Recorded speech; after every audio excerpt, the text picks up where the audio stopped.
Hello everybody and welcome back to the Waystone. My name is Naragath, and in the last episode we built that nice little tower behind us, as well as a little tree farm.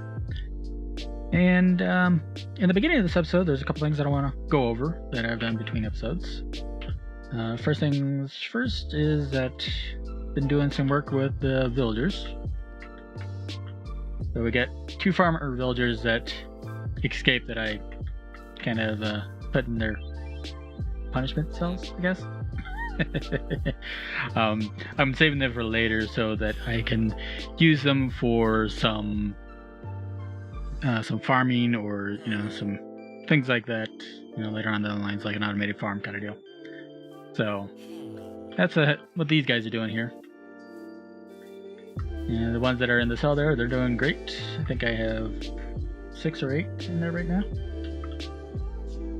But so far, got a 1, 2, 3, 4 levels of 3 villagers each.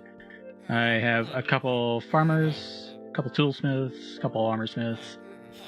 Yeah, nothing that's too spectacular. If I can make this jump. But I do have 1 librarian villager. That's in this level right here.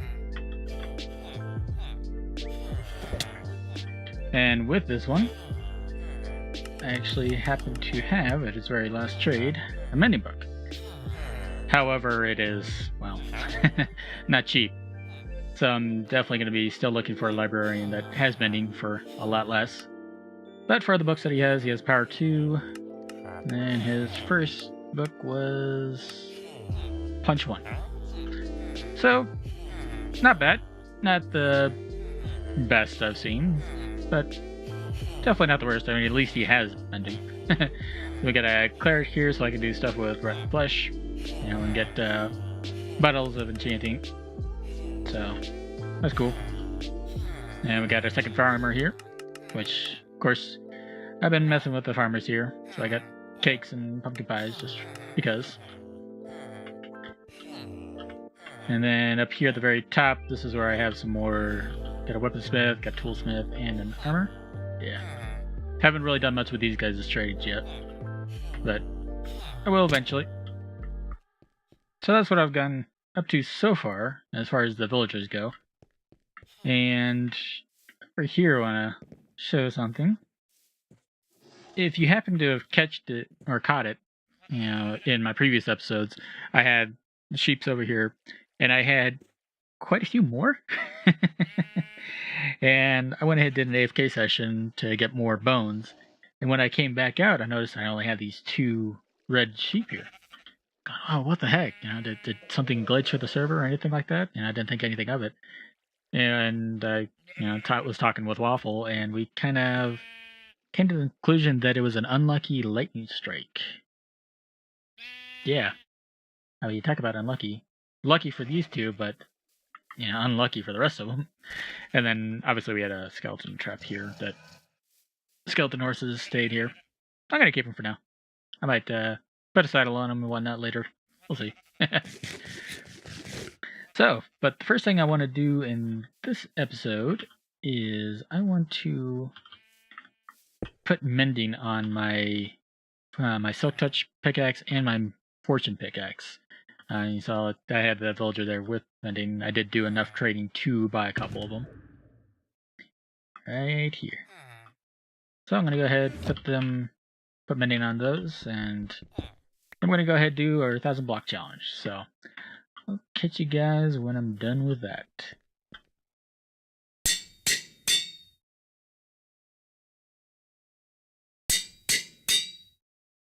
Alright, and welcome back everyone. So that run was pretty decent. 48 diamonds, 22 emeralds, 20 stacks of redstone, and 2 stacks of lapis. So, definitely not bad. Definitely good on the emeralds, even though now I have a good way of making emeralds anyway. But whatever. And the project for today is to build a netherwart farm that I'm going to be putting up over in this general vicinity right here. And I'm thinking I want to go big with it. I don't want a small amount of netherwart. Reason being is not only do I see myself needing it a lot, but also if other members of the server, want a good bit of netherwart, want them to have a good place to go, because I don't think anyone has a netherwart farm on the server yet. So I'm going to go ahead, build it. It's going to be multi-floor, pretty big kind of deal. And I think it's going to be pretty cool once I get finished with it. So I'm going to go ahead and get my stuff put together, and we'll go ahead and get this put up. So I'll be back with you guys shortly.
And welcome back, everyone.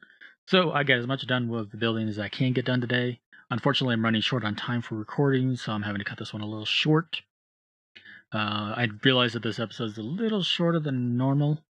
If you did not watch my episode that came out on Monday for my single player series, I discussed my new schedule that I'm doing for 2018, or at least the start of it anyway.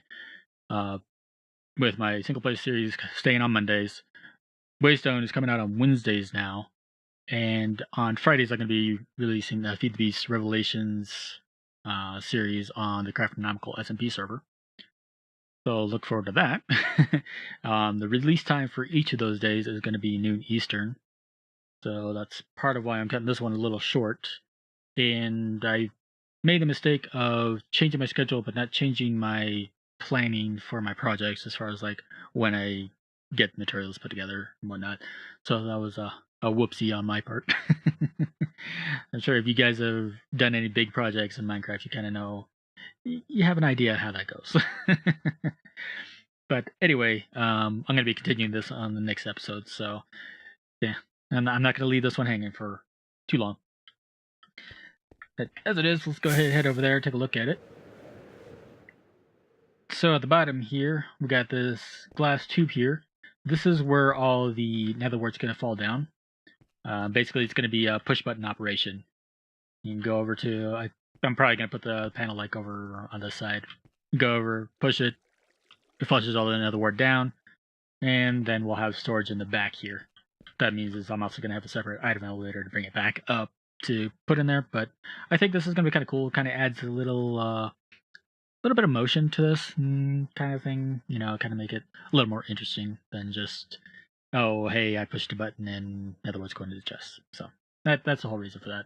I could make it just flush into the chest and be done with it, but I figured this was more interesting. Let's go ahead and head up to the first floor.